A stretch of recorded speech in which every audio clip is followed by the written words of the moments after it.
Mudança de status. Hoje a gente vai falar sobre um tema extremamente relevante e que assusta muita gente, né? Exatamente. As diferenças entre mudança e ajuste de status. Maravilha. Olá pessoal, sejam todos bem-vindos a mais um Papo Imigratório comigo, Bruno Lócio, e com meu sócio, Henrique Sclier.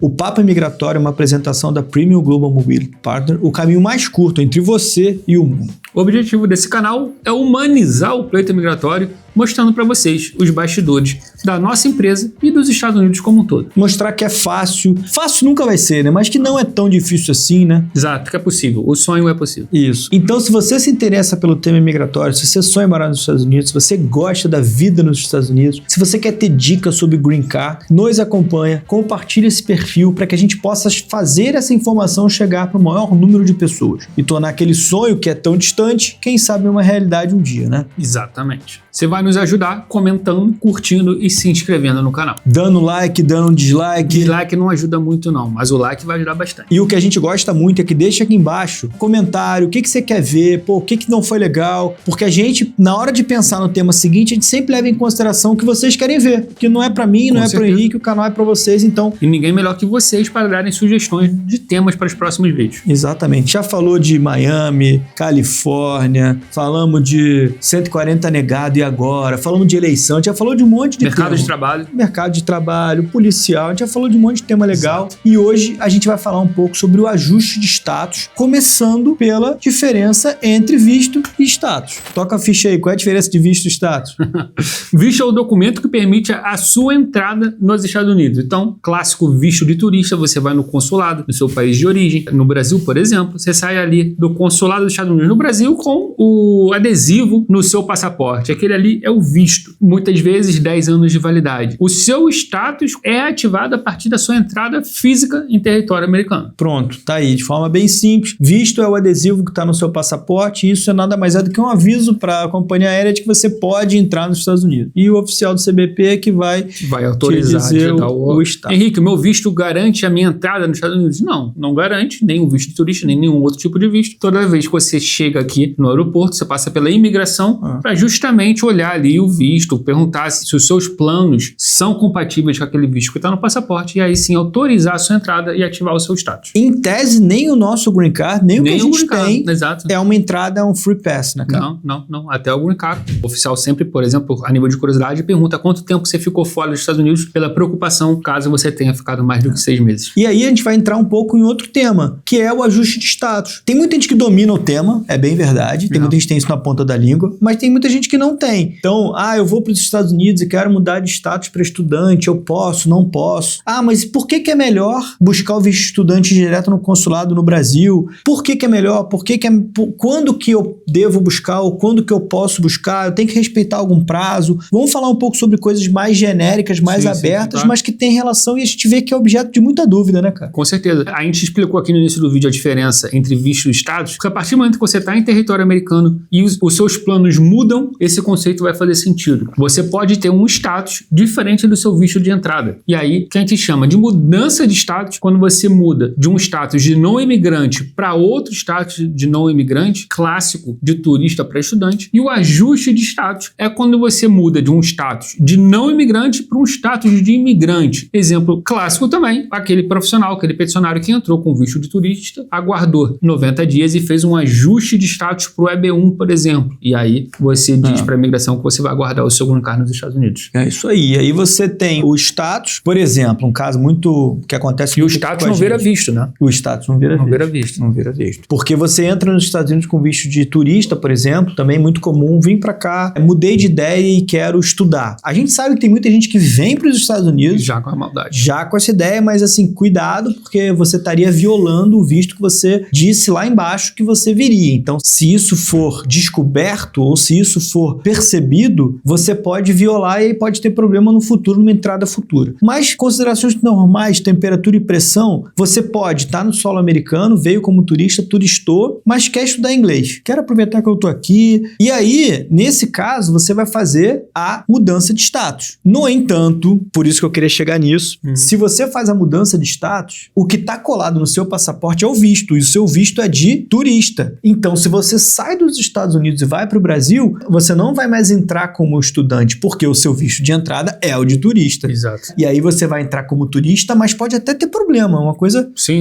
interessante. Nesse né? tipo de caso, você saindo dos Estados Unidos, mudar do estado, saindo, você perde ali o seu status, perde a validade. E aí, você cara... precisa achar um novo visto. E aí você entra, se você tenta aproveitar aquele visto de turista pra entrar, você pode ter problema, que é falar, cara, mas você trocou o seu status lá, você tá querendo voltar pra trocar de novo, o que você fez ali de salseiro, né? Todo aplicante que faz uma extensão de status nos Estados Unidos, faz uma mudança de status ou um ajuste de status e por algum motivo desiste, volta pro Brasil e tenta retornar como turista, você até pode conseguir entrar no seu... não necessariamente o seu visto de turista vai ser cancelado, mas certamente você vai ter um questionamento adicional, você vai precisar explicar, alguns oficiais são mais compreensíveis que outros, mas você vai precisar explicar sim esse motivo e essa razão de ter mudado. E aí também vem uma outra coisa assim, por exemplo, tô nos Estados Unidos, sou turista, turistei, cara, percebi que o meu inglês não era tão bom como eu achava, quero ficar aqui para poder fazer uma imersão na língua e ir para uma escola de inglês. Qual é o tempo seguro que eu tenho que esperar? A gente recomenda, e é bom, de bom tom, independente da gente, é bom você esperar 90 dias. Disse muito regra dos 90, mas que agora já tá caindo para 70, tem escritório aplicando com 60, mas assim, espera sempre um tempo razoável para que não se configure ou para que o oficial não tenha o entendimento de que você já entrou com aquela ideia de ficar, e aí sim você estaria violando a sua permissão de entrada lá de baixo, que para eles é muito grave, né?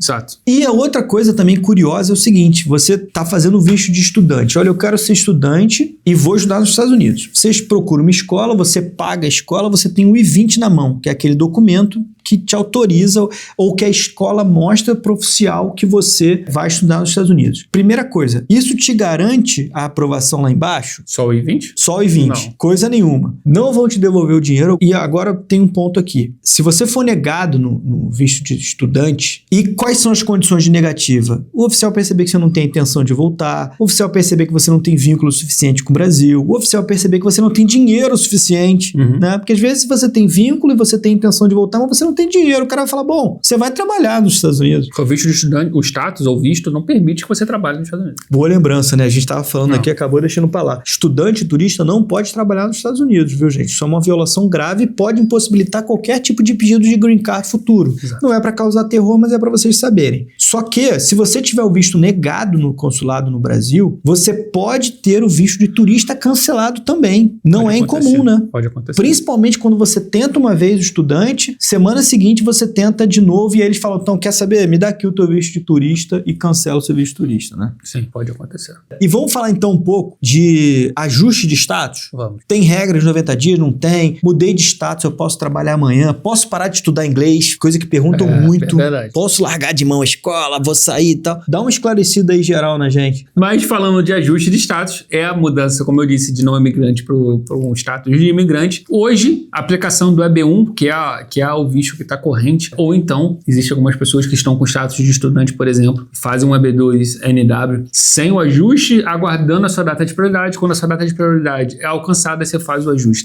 Também pode acontecer. A gente sempre recomenda que se aguarde os 90 dias para você poder fazer esse ajuste. E quando você faz o ajuste, você faz uma aplicação junto com alguns formulários, como por exemplo o I-131, o I-765, junto com o I-485, que pedido de autorização de trabalho e autorização de viagem. Quando o peticionário... E aí já posso trabalhar? Quando você receber esse formulário. Quando esse formulário for aprovado, quando você tiver a aprovação do I-765, pode demorar 4, 5, 6 meses, você pode sim começar a trabalhar e também sair e voltar dos Estados Unidos. E o curso de inglês? O curso de inglês, se você for conservador, você espera mais um pouco. Espera a aprovação do I-765, a aprovação do I-131, você espera a aprovação do I-140 também, que aí você já está com o seu planejamento mais encaminhado. Eu não acho de bom tom abandonar a escola, por exemplo, no meio do período só porque fez o ajuste de status. Fecha ciclos, eles vão perguntar, e aí, você estudou para valer ou era meio que uma desculpa? Se você fez um curso, concluiu, recebeu o diploma e aí depois saiu porque você já tinha um 140 aprovado e um 485 aplicado, vai fazer muito mais sentido pro oficial, né? Muito mais sentido. Seguindo aqui essa linha de ajuste de status, né, que é quando você sai de um visto de não imigrante para um visto de imigrante, acabou a EB2NW? Não acabou? É verdade que não dá mais para ajustar status? Não acabou a EB2NW, muito menos o ajuste de status. Única questão, quando o visto, a aplicação não está disponível, você não consegue fazer o ajuste de status junto com o envio dos 140. Então você precisa respeitar uma fila que é a sua data de prioridade, você faz a aplicação dos 140 e aguarda chegar a sua data de prioridade para aí sim poder fazer o ajuste de status. Ao contrário, né, cara? O EB2NW teve um período que tinha pouca aprovação no ano fiscal anterior, né? Que se encerrou agora em outubro, mas agora a gente está vendo um índice de aprovação altíssimo de novo. Então o EB2NW continua muito forte. O que acontece agora é, por conta da quantidade de aplicação, tem uma fila que é normal. Mas às vezes, cara, o que a gente também está percebendo é que o próprio 140 está demorando. Então você aplicou, você segura a sua data e às vezes, quando você for aprovado 100%,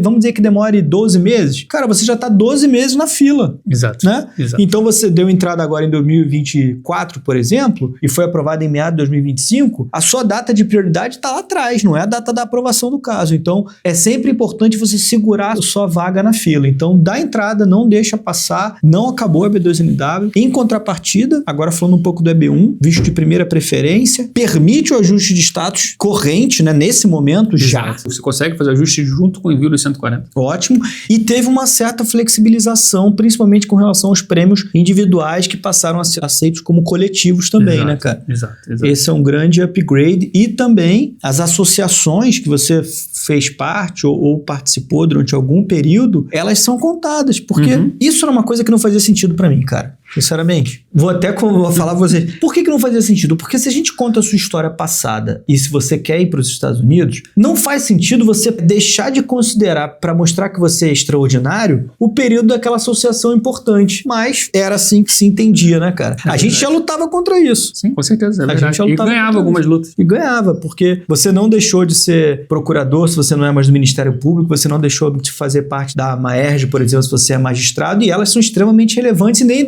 você deixou de ser extraordinário por conta disso, né? É a sua carreira. Então, gente, foi isso. Hoje a gente falou um pouco visto de estudante, falou um pouco do visto de turista, a gente falou um pouco do próprio EB2. De status, mudança, troca de status, diferença de status. Salseiro danado, essas confusões. A gente falou sobre um monte de coisa que é dúvida de muitos de vocês. Não é que está distante, mas está um pouco desconectado do que a gente fala mais regularmente de green card, projeto, carreira, mas tem conexão com as dúvidas principais aí. Então, não tem estatística, não tem nada hoje? Hoje não. Mas não vai ter agora. Aos 45 do segundo tempo, já que fui cobrado aqui pelo pessoal do marketing. Hoje não.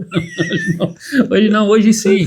Hoje sim, pessoal. 50% das pessoas que assistem todos os vídeos, qualquer vídeo no YouTube... Não, só o nosso, cara. Não, qualquer um. É mesmo? Qualquer canal. E você? Também faz isso. Mas tu tá mudando. Tô mudando. Acabam não curtindo, comentando, seguindo, se inscrevendo no canal. Então eu ia pedir um favor para vocês, para ajudar a melhorar o nosso alcance. Estamos chegando aí a 5.000 inscritos, curtindo, comentando, dando sugestões para os próximos vídeos, se inscrevendo no canal e compartilhando entre amigos. É isso aí. Esse foi mais um Papo Migratório comigo, com meu grande amigo e sócio Henrique Clear. A gente vê vocês no próximo.